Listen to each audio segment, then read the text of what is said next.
逢咧去到呢啲暑假檔啊，近幾年咧我都會喺呢個檔期就會期待咧我哋身邊嘅呢一位朋友出現啦。暑假歌手係咪？Chantel 要出飛啦 ！Hello， 翻嚟啦，你哋好啊！放暑假啦，放暑假啦，每年見一次嗱，今次咧 Chantel 喺 New York 翻嚟啦，咁啊拎咗一盒少少嘅手信俾我哋，都唔少喎呢個寶箱啊，係啊，同大家介紹下先，呢個寶箱入邊有啲咩先？其實呢個寶箱就係我 MV 入邊即係都有出現過嘅，但係佢就係細版嚟嘅呢個，呢個係叫 mini 版。mini 版係。咁呢張相咧，其實每一張相都唔一樣嘅。呢張就係我拍 MV 當日影嘅。咁我呢張係你呢張就係拍 MV 入邊嘅道具嚟嘅。哦，係一個道具嚟嘅。因為有一幕就係我睇咗啲即影即有，呢張就係其中一張即影即有，所以佢係做過茄喱啡嘅。有埋親筆簽名㗎。嗱，然後入邊有一抽提子，提子呢一抽係咩嚟嘅？心形嘅提子，呢個係番梘嚟嘅。哦，係啊，嗰啲包住咗。係啊，希望大家中意。同埋呢個係藏寶地圖。係啦，地圖入邊就有啲歌詞嘅。哦，係啊，咁都係關於你嘅新歌嘅一啲小禮物嘅。咁啊，因為真係講新歌之前都要關心下你嘅生活先啦。因為上一次同你做訪問嘅時候咧，就應該係未去 New York 嘅，嗰時就講話即將會去紐約嗰邊讀大學啦。係咁，依家去咗 New York 幾耐咧？依家就去咗1年啦，其實都未到1年嘅，我諗8個月啦。但係就因為暑假就佢翻咗嚟啦，係啊，翻咗嚟2個 sem 啦，真係2個 sem 啦，係啊。感覺如何咧？同紐西蘭有咪好大分別？哇，好大分別啊，超級大分別。我覺得喺 New York 係冇咁悶咯。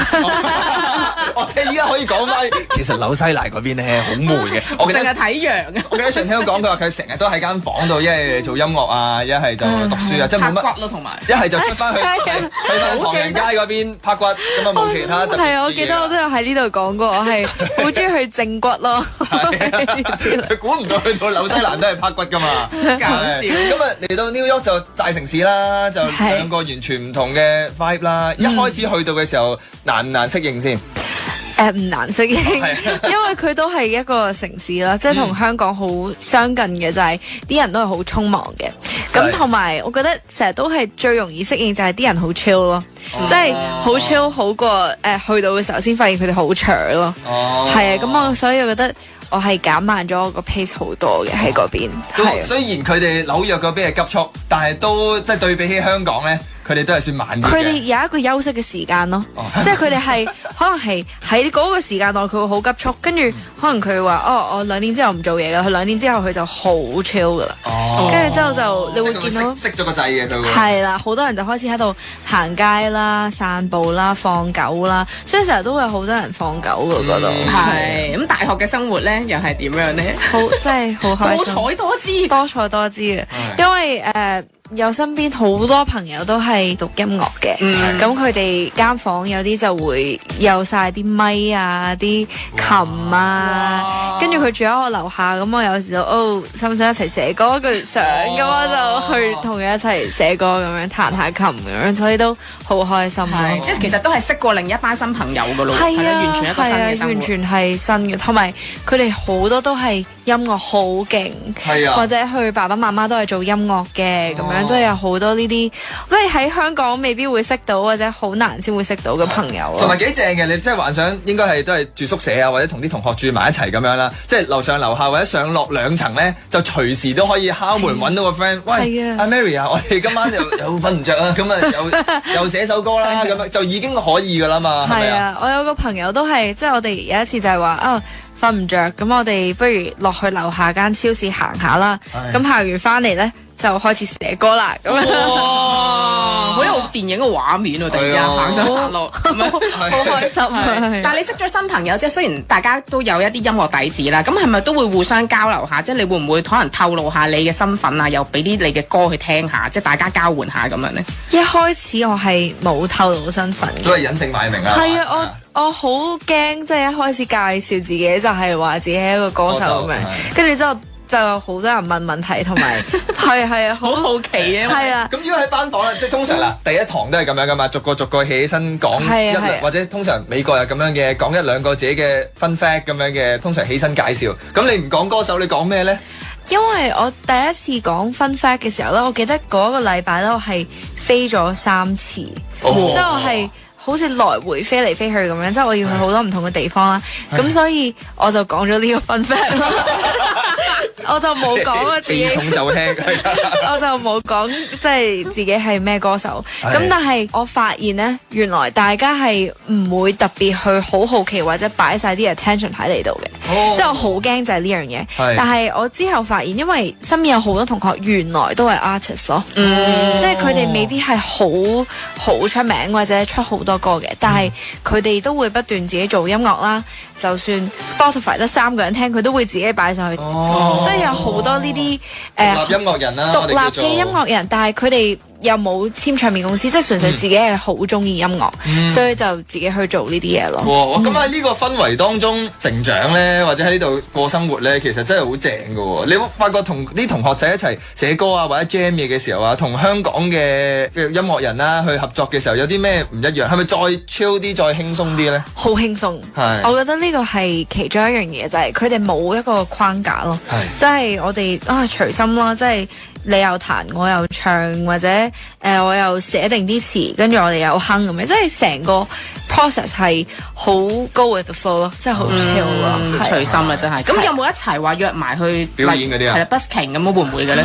我又冇約佢哋 busking。但係其實因為都有趣噶嘛，因為Chantel 唔係淨係讀 music 咁簡單啊嘛，我哋見到就係 music business 啊，有商業喺入邊噶嘛。係啊。咁大家都淨係玩音樂嗰邊嘅啫喎，依家聽到係。係。生意嗰邊咧就少啲去創作啦，即係我又冇去創作一個生意，但係我哋讀書就會讀到咯，即係可能書本上邊嘅嘢，我哋又要讀 copyright 啦，又要讀唱片公司嗰個唔同個崗位係乜嘢啦，跟住之後嚟緊我哋又會讀 production 啦，跟住學校又整咗一個佢自己嘅模擬唱片公司，咁就會大家係啊，即係一個科嚟嘅一個堂嚟嘅，就係大家要去sign up 唔同嘅崗位啦，然之後就要去 run 一間唱片公司，亦都會簽學校入邊有某啲同學可能已經係出咗道嘅，咁佢就係做嗰個歌手，我哋就要去幫佢 book 場啦，即係要幫佢搞 show 啦，真係要賣飛㗎，係真係真。雖然間公司係模擬，但係個 show 係真係有嘅，係真嘅。哇！呢個好玩喎，喂，呢個想聽下喎，即係你當係 group project 咁樣啦。係啊，呢個係 project。10個8個人一組，咁就有啲人就飾演唱片公司嘅老闆，有啲人做 A&R，有啲人做宣傳嘅。係啊，你係。係啦，想知啦，想聽究竟佢係揀做翻個 performer 啊，即係做翻個歌手啊，定還是佢揀做幕後，定做經理人？我應該係冇得揀做 performer 嘅，因為嗰個係你唔可以讀緊嗰一科嘅時候即係做咯，即係你一定係一係讀完，一係就畢咗業。即係大家都要飾演翻唱片公司嘅內部人員，係啦，係。好啦，咁有冇得揀崗位咧？係啦，同啲同學一組嘅時候，我未開始讀呢一科，但係如果俾我揀嘅話咧，我諗我應該係揀 marketing，一係 A&R 咯。A&R 就係幫手揀歌啦，其中一個工作嘅範疇就係，你會想試下呢兩個崗位？我會想試下呢兩個崗位。你唔會想試下揀埋人咩？即係可能你覺得咁都係老闆喎，嗰個係 potential， 即係可能你唔知啊，因為你可能你話我假設啦，即係一間音樂公司，你去簽邊個歌手，其實都好睇眼光，即係你識人，即係睇唔睇得準人咁樣噶嘛。我都有興趣呢樣嘢咯，咁我都要睇下到時呢個崗位係咪 available 咯，就希望我都可以係咯。付出咯，為呢個團隊。呢個就係即係讀緊 music business 學校裏邊嘅生活啦，好正啊個生活。咁啊 New York 咧，即係整體嚟講，你覺得 New York 啊嗱，上次紐西蘭你又講咗間拍骨啦、按摩啦，New York 都有啲位係你去呢間鋪頭或者去呢個地方咧，就係你嘅 comfort spot 啦，有冇一啲咁嘅嘢㗎？好多，因為咧 New York 有一個特點咧，就係佢每個禮拜咧都會有啲新嘅餐廳嘅，同埋你會成日每個禮拜係啊，差唔多每個禮拜都會有啲即係人密嗰啲 NBA 賽事喎 promote 一啲新嘅餐廳，又話呢度又開咗一個 spot 啦，呢度 new spot 咁樣，同埋有好多美國嘅網紅咧，佢哋都會 weekend 就無啦去咗 New York 嗰度拍好多嘢，跟住又有啲 pop up store 啊，跟住又會有一啲 K-pop idol 啊，所以每個禮拜都有啲新嘅嘢發生。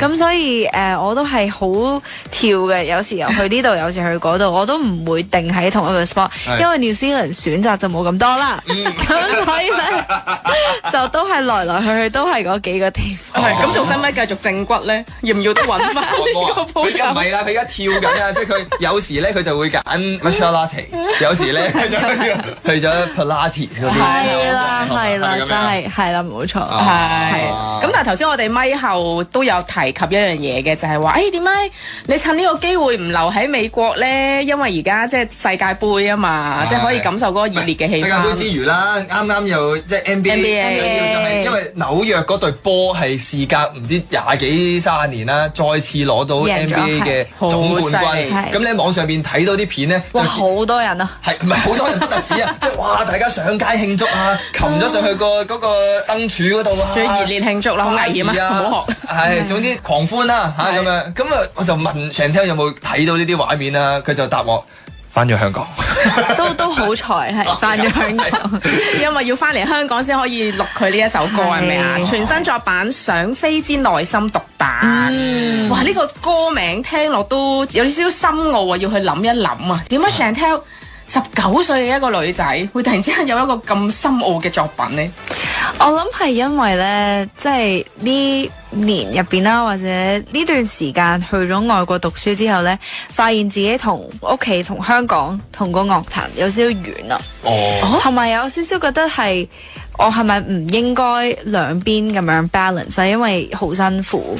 咁有時都會覺得想放棄啊，或者覺得我做呢個決定係唔啱嘅咁樣。呢樣嘢我都好少同其他人講啦，所以係一個即係自己內心嘅一個掙扎啦。咁但係呢首歌亦都係我自己一個獨白，因為我都想俾自己一個強心針同埋一個堅定，同自己講唔好放棄咯。辛苦嗰個位係你覺得好似脫咗節，即係無論係地理上面一個喺香港，一個喺美國脫咗節啦，定還是你覺得其實來來回回，總之一放假完咗學業啦，就要即刻去工作啊，嗰樣嘢好 pack 好辛苦咧，係邊樣多啲咧？我諗係第一個咯，即係好似中斷咗，即係好似好遠啊咁樣咯，即係可能歌迷要等一排先至再有新歌係啊，又或者其實佢唔喺香港咧，未必知道突然間個即時個 trend， 可能佢紐約依家興啲咩新嘅鋪頭佢知道，或者紐約興大家拍啲咩佢知，香港反而佢哋死啦，香港係咪中意呢樣咧？會諗呢啲啊，係啊，所以咧我有試過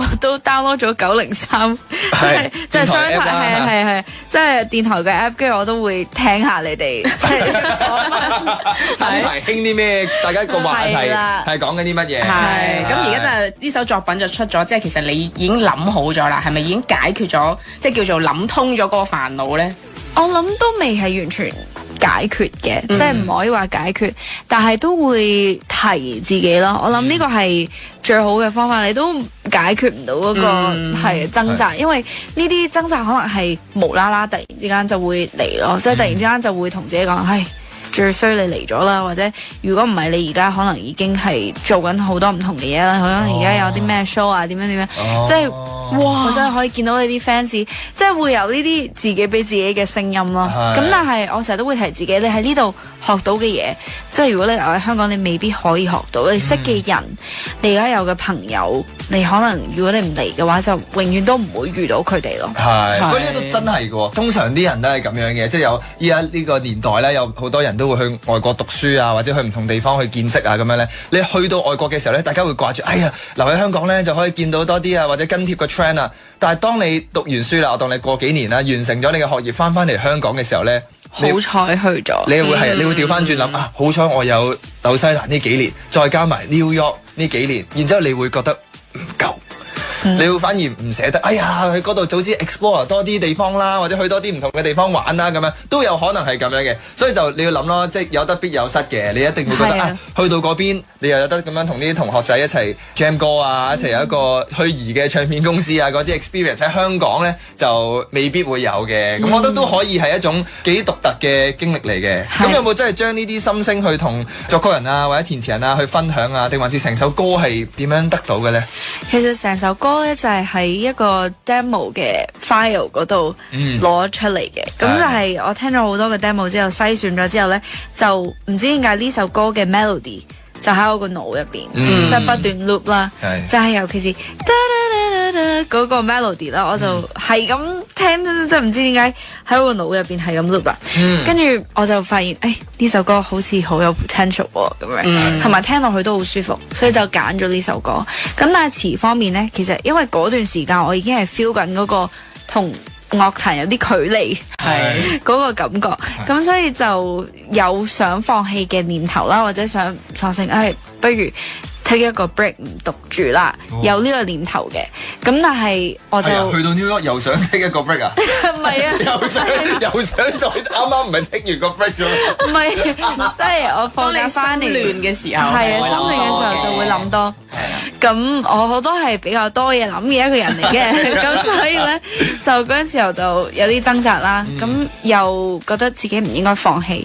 咁咁啱咧，呢份詞嚟到嘅時候咧，又係我想要嗰個意思、嗰個心聲。咁所以就好開心，呢成首歌就咁樣誕生咗咯。哇！我都真係犀利喎，即係詞人又咁啱知道咗，即係 feel 到 Chantel 你嘅心意，幫你寫咗一份咁啱你嘅詞，咁啊有一首歌啦。咁啊緊要嘅地方就係要去到拍 MV 啦嘛。係啊 ，MV 就係我哋見到有好多應該喺 New York 拍嘅景啦，有好多係應該係美國郊外嘅景，係咪啊？係成個 MV 係咪交俾你 Chantel 自己去決定啊？我想喺邊度拍，或者想拍啲咩㗎？其實我都有同經理嚟講不如我哋去 New York 拍啦，即係我又唔需要即係成隊人飛過嚟嘅，因為我嗰邊都有朋友，佢哋就係讀 film 嘅。咁就係真係出外靠朋友啊！今次勁啊！你仲係 NYU 啲 film 嘅同學仔，唔係普通嘢嚟㗎。其實佢係我隔離鄰舍嚟嘅。係啦，我係唔知道佢讀 film，until 即係我哋唔知點樣識咗，跟住之後就。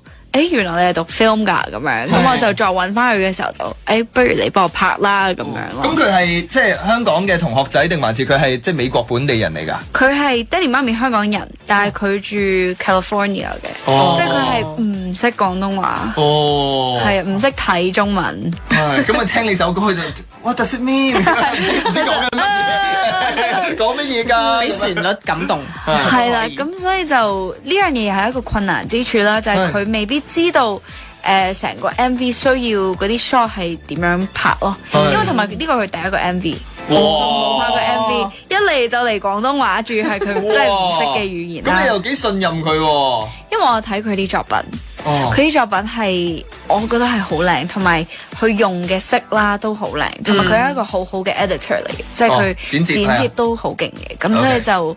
今次幫我拍咯，係咁拍攝過程上邊咧，因為你呢個 MV 裏邊即係睇啦，係有4季嘅景色咁樣嘅喎。呢一個 MV 係一日拍嘅，一日之內咧就經歷咗4季。哇，係啦，係真雪嚟嘅喎，但係真雪嚟嘅，係啊，因為我哋係冇預計過會落雪嘅，但係就去到個景嘅時候咧，就無啦啦我睇住啲雨咧喺架車入邊，我望住啲雨，點解啲雨白色嘅？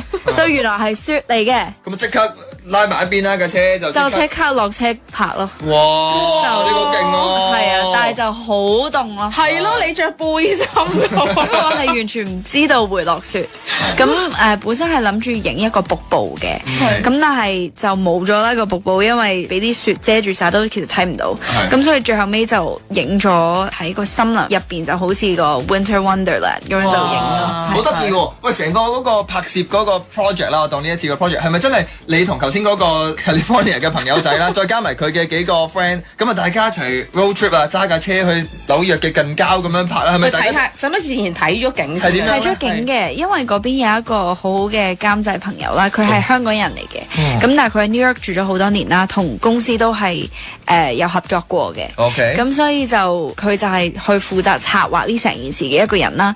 咁我哋3個即係我啦，我4個係咯。Colin 即係我個 film 個 friend 啦，跟住監製啦，同埋監製個朋友，我哋就一齊上咗去睇呢個景。咁我哋都揸咗2個鐘，2個幾鐘，咁樣就喺度揸。同埋我哋喺架車入邊咧，其實等嘅時間係多過去睇景咯。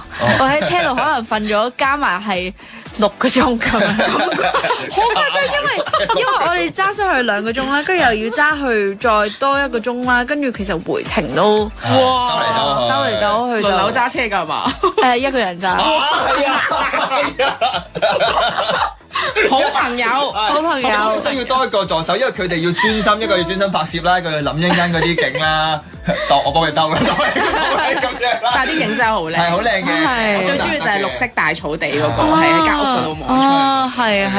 好難得有一個 MV 咧，即係能夠去到紐約啊，再去到啲近郊嘅地方拍啦。轉頭翻嚟問下 Chantel 佢自己 MV 裏邊最中意邊個景先？Hello，新歌《想飛之內心獨白》。頭先咧就講到個 MV 咧，就係幾個朋友仔啦嘅一個小團隊，今日喺 New York 揸車喺度揸咗6個鐘頭，一個人揸係啦，咁就佢好中意揸車嘅，佢話。揸車就係佢放鬆嘅時間，係佢嘅樂趣係啦。頭先講啦，又意外地遇到雪景，跟住又有 New York 嘅夜景啦，係咪啊？亦都有唔同嘅景點。Chantel 喺個 MV 裏邊睇翻，你自己最中意去到嘅景點係邊個位咧？我諗就係嗱，呢個景咧，其實係我係翻去即係 New York City 之前嘅一個 shot 啦，就係好開心，因為係差唔多收工，咁所以就同埋唔需要咁凍啊，終於咁所以就係着住黃色裙，跟住喺嗰個涼亭嗰度望出去，嗰個我最中意嘅。嗰個位係點樣 spot 到出嚟嘅咧？其實係喺 Google Map 度揾啊，定還是係點樣㗎？我哋睇景啦，咁因為我哋揾咗一間 resort，咁嗰間 resort 都係我哋其中一個拍攝嘅地點嚟嘅，咁隔離就有一個 golf club，咁就喺嗰個 golf club 嗰度咧，我哋其實都係經過就話，誒幾靚喎咁樣，咁所以就用咗呢個 golf club 咯，係前面個牌寫住Members only， 有冇？我哋都要問，我哋都要問人入去嘅，因為我哋都唔可以自己走去嘅。真係好靚，即係難得成個 project 咧係由早班啦，去揾朋友啦，到揾景點啦，到有啲意外嘅驚喜啦，全部都係自己一手包辦咧。呢個經歷應該係幾難忘嘅一個 MV 拍攝經歷嚟嘅。係你咁會唔會想咧？再下一個 MV 都又交俾 Chantel 自己諗啊！我想點樣咧？咁樣會唔會想向呢方面做多啲咧？我都希望可以俾多啲 idea 咯，咁係咯，但係都要傾嘅，因為我成日覺得咧，我都要尊重翻即係導演佢想點樣，可能佢哋嗰啲 lighting 啊，或者佢哋角度啊，佢哋都有一個自己 style，咁所以呢樣嘢都要傾嘅，係咯，溝通上面啦。係啊，咁我知道你今次翻到嚟香港，除咗有新歌之外，其實啲工作都好密密麻麻啦，可能處境劇仲使唔使繼續㗎？係啊，我未知道，因為我都要，因為佢都就嚟結束啦，咁所以。我都未有呢個機會可以同監製去傾，係咯，希望可以完結之前去客串多一集咁樣。另外嚟緊又話要再飛去其他地方做嘢啦，即係你翻到嚟嗰刻係咪成個行程已經都密密麻麻？有冇時間俾自己真係放下暑假嘅咧？我覺得今次嚟講咧，最忙其實係要見好多唔同嘅人，同佢哋團聚咯。因為我之前工作太忙啦，我都未必可以見晒咁多人啦。咁所以呢排都係見面比較多。咁工作都有嘅，但係就我諗之後就會再忙啲咯。咁我頭呢段時間都係見人比較多。咁啊，美國嘅大學嘅暑假咧都係頗長嘅，一路放到幾多月開學啊？去到9月1號咯。9月1號就開學㗎啦，係啊。喂，你之前唔係都係我嗰邊好似長啲喎，可能我西岸啊 West Coast 嗰邊係咪？你係幾多月至幾多月放暑假？我係5月尾開始放㗎啦，我都係9月第1、2個禮拜咯。我都係5月尾。係啊，咁都差唔多啫。9月尾，9月第1、2個禮拜，但係就唔係9月1號嘅，我記得嗰陣時。係啊，咁好嘅，爭咗唔係爭咗好多年，又唔係好多年啫係嘛？幾有錢？係啦，但係Chantel咁忙，唔知佢會唔會仲有時間去即係行下街買下嘢咧？買下嘢咧？透過呢個環節了解下先。啊，呢排買啲咩好咧？買呢樣，買嗰樣，有啲咩好買咧？明星 say goodbye。Goodbye，探討下 Chantel 有啲咩中意買先啊？好似有啲難估。頭先你就話買係咪買番梘？喂，我咪後又爆出嚟，你係咪估呢個咁啊？係，我頭先佢送咗一串番梘俾我哋啊嘛，但係我覺得未必係佢自己真心會有啲嘢好想買啊，或者好有興趣嘅嘢嚟嘅。係，但係衫褲鞋又未必似係佢嘅嘢。音樂設備我又唔想估住，音樂設備，反正想估下啲無謂嘢係嘛？有冇 tips 啊？你唔好問住我哋自己估咗先。類型啊？你哋估下，你哋估下。我反而覺得咧，頭先佢有一個部分咧，佢就講話喺 New York 有唔同嘅新鋪頭啊，咁佢就睇下啲個 trend 係乜嘢啊，所以我覺得佢買嗰啲嘢咧，可能係買飲食嗰啲啊，即係可能有間新嘅 gelato 啊，佢又想去試下；嗰度有間新嘅 coffee shop，佢又去；有間新嘅 croissant，佢又去試下咁樣。我覺得佢似係呢啲，我估呢邊。咁啊，我就估係一啲香港嘅零食之類，或者唔知啊，因為暑假翻嚟啊嘛，我唔知啊亂啊，即係佢預計佢會喺零食之類。即係你覺得佢咧翻去 New York 嘅時候，個篋咧有一半都係啲杯麵啊，都係嗰啲。喂，有個香港嘅杯麵係好食㗎，即係全世界都係排第一㗎。唔講啦，嗰個就係啦。之前嗱，我哋兩個都估食喎，近唔近咧？其實係啊。真係食啊！但係其實衫都係嘅。哦，係啊，係啊，因為New York 咧好多有一條街咧係全部賣衫 Broadway 咧，即係喺我學校附近嘅啫，係成條街都係賣衫，即係好多好嘅牌子。咁我成日都會同我啲 friend 去嗰度行咯。咁同埋 gelato 就冇食嘅，但係有 frozen yogurt 咯，就啱啱喺我宿舍隔離開咗。咁呢個就係我翻嚟之前嗰個禮拜定前嗰2個禮拜開嘅，咁就即刻要去啦，即刻去咗，因為隔離啫嘛，所以就去咗咯。但係頭先你講嗱，逐樣嚟，先講 Broadway 嗰條買衫嗰條街先。咁嗰啲鋪頭係真係啲美國嘅小嘅 brand 啊，定還是林林總總唔同 brand 都有？佢係咩 style 多嘅咧？我諗都係比即係年青人比較多咯，係啊，咁佢都係我翻嚟之前又開咗一間鋪頭啊嘛，香港都有嘅，不過連鎖嘅嗰間係類似都唔係好連鎖，即係少少啦，少少係啊，但係你平時因為依家好少，依家少噶啦嘛，即係少啲喺街度行街去買嘢咯，因為上車會網購多啊嘛。同埋 New York 係冇 mall 噶，即係 New York City 好少見到有 shopping mall 咯。所以其實你都係中意行街嗰啲去買嘢嘅。我諗都係條街度，係啊，就係行咯。因為冇商場你就好難喺室內，所以我通常係室外咯。New York 就係喎，諗下好似真係冇喎。係啊，通常都一兩條街。好陌生喎，你突然之間對於去過1-2次啫。咁啊 New York 都係，我喺另外一邊蒲開嘛。咁真係冇嘅，係。咁翻到嚟香港咧，會唔會即係都會特別想行街咧？翻到嚟香港，中唔中意買嘢嘅？首先以前係咪？可唔可以叫自己做購物狂嗰啲㗎？有嚟呢個位啊！你個樣似係喎。少少，我諗我都係屬於比較會衝動嘅人嚟嘅。咁但係我有時都撳得住自己，即係唔好買住，但係 save 低，睇下你係咪之後會唔會記得？因為我都係冇乜記性嘅。咁可能我之後會唔記得咗咧，就冇咗件事。咁呢個就當係good 嘅一個地方，即係忍住咗啦，忍住咗啦，就係啦，忘記咗。下次再上翻同一個網，發現嗰個購物籃裏邊有6件衫咧，咁你再諗多一次，係啦，真係中意啦，今次就買啦，通常都係咁，都要咁樣。係有冇試過係自己衝動買咗嘅嘢而係覺得後悔咁樣嘅咧？有冇咧？有啊，我好記得咧，幾年前我諗14歲嘅時候，咁我就同我啲同學去行街。幾年前14歲嘅時候，做咩啫？人哋係啊嘛。我知，我話正啫嘛呢句説話。繼續行街。咁我就見到一條裙啦，我覺得好靚啊，咁樣就買咗啦。跟住買到翻屋企咧，我就擺低咗，即係我冇掂佢，冇試，乜都冇啦，就咁擺低咗。跟住我媽咪就睇。點解你買加大碼嘅？你着得落咩？跟住我就話唔係啊，呢個唔係啊。跟住我望，我真係買咗加大碼，因為我冇試。咁咪就咁揦起嗰個，揦起咗就買咗啦。你可以咁衝動啊？衝動到 size 都唔睇啊！我就係啦，呢個就係係一個好大嘅教訓，係即係我係好唔中意試衫嗰啲人。即係怕麻煩，你要着除咁樣。係啊，就咁攞起咗就買，所以呢個就係好大嘅一個教訓。咁我之後就會試咯，即係就算唔試我都唔試都睇咗係咩 size 先咯。係啊，但係好正喎！你拎開佢其實應該好大條咁啊。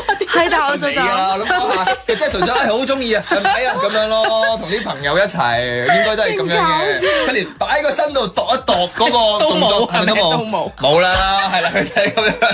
好衝動，好衝動。依家就衫褲鞋襪嗰啲都係你買嘢嘅 priority 係咪？最肯嘥時間睇先啦，先唔好講錢唔錢住先。鞋就冇得唔試噶啦，係嘛？鞋就一定會試，鞋一定會試，同埋都會知道自己 size 咩嚟嘅，係啦。係有冇改過自己嗰個 fashion sense 會唔同咗咧？就喺香港啦，先跟住去到紐西蘭啦，跟住去到紐約3個時期嘅自己，有冇睇翻啲相？咦，唔同喎，即係嗰啲中意潮流嘅唔同單品。我諗而家自己會成熟啲咯，即係着得冇咁小朋友啲，即係可能聽到佢講呢句嘢都唔知俾咩。都正啊！呢句説話係咪？我唔知阿清幾開心。通常係咁嘅，呢個年紀睇翻自己1-2年前喺紐西蘭啊，點解我嗰時會咁着㗎？係可能會 BB 啲咯，着得佢就要着得成熟啲。我就要着得自己 BB 啲。我哋調翻轉嘅，我哋依家唔同啦，我哋跟翻依家啲大學生着咩咧？我哋係着嗰啲嘅，唔同嘅。因為 New York 嗰個大城市咧，嗰個 fashion 又唔同嘅，同埋同學之間都好影響噶嘛。係啊，同埋我成日覺得係外國嗰邊咧，佢哋嗰個 spectrum 即係佢哋嗰個方向會多啲嘅。即係有一班人係長期皮褸嘅，可以好 rock 嘅。但係香港又唔同噶嘛，香港大家都係差唔多呢啲 style 噶嘛。你喺外國就可以多啲唔同嘅款式可以揀啊，或者多啲唔同嘅 style。可以揀咯，同埋我覺得嗰邊啲人咧，佢哋我以為會好 hea 啦，但係冇人係會着住睡衣翻學。即係我以前會覺得佢哋可能會啦，即係懶得換啦。但係個個都係係朝頭早化晒妝，即係就算係講緊係 semester 嘅中間咧，我以為頭一個禮拜可能就會開始懶啦，但係啲人唔會噶。跟住你就準備咗啲好 hea 嘅，諗住幾時可以一齊着 hea 行入個班房，大家化晒嘅，跟住走啦。有冇係佢個發現，原來大家唔係咁都有啲打扮，唔係淨係純 casual，定係淨係你嗰個 major 嗰啲人係咁咋？隔離 business 啊 econ 嗰啲真係 hea 啲㗎。我諗都唔會啊，都唔係㗎。哦，咁即係大家都好注重嗰個打扮，係啊，嘅 style 靚靚咁樣翻學啊嘛。朝早8點咁樣都係咁樣，我都好勁喎。你都要啦。笑容。好啦，咁啊，希望你 enjoy 呢一個暑假啦，咁啊 keep 住無論喺香港又好啦，喺紐約又好啦，都帶多啲新嘅音樂作品俾大家。咁今日同大家一齊聽呢一首《想飛之內心獨白》，Thank you，Chantel。